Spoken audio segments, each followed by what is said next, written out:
School reopen ஆயிடுச்சு. நம்மளோட school ரொட்டீனும் start ஆயிடுச்சு. இன்னைக்கு குழந்தைங்களோட லஞ்ச் பாக்ஸ்க்கும் எங்களோட லஞ்சுக்கும் என்ன பண்ணேன்னு பார்க்கலாம்.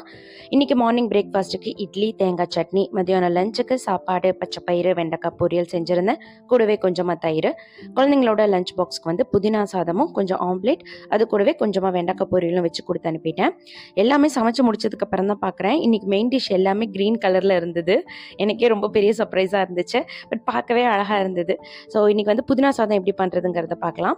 அதுக்கு ஒரு மிக்ஸி பவுலில் வந்துட்டு புதினா எடுத்துக்கோங்க. அது கூடவே சின்ன வெங்காயம், தக்காளி, பூண்டு, பச்சை மிளகாய், சீரகம், கொஞ்சமாக உப்பு சேர்த்துட்டு நல்லா ஃபைன் பேஸ்ட்டாக அரைச்சிக்கோங்க.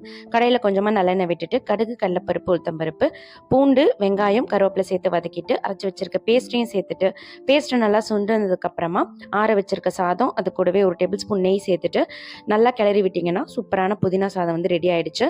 இதுக்கு வந்து தொட்டுக்க எல்லாமே நல்லாயிருக்கும். நான் கூடவே கொஞ்சம் ஆம்லேட் வச்சு கொடுத்து அனுப்பிட்டேன். நெக்ஸ்ட் வீடியோவில் மீட் பண்ணலாம். தேங்க்ஸ்.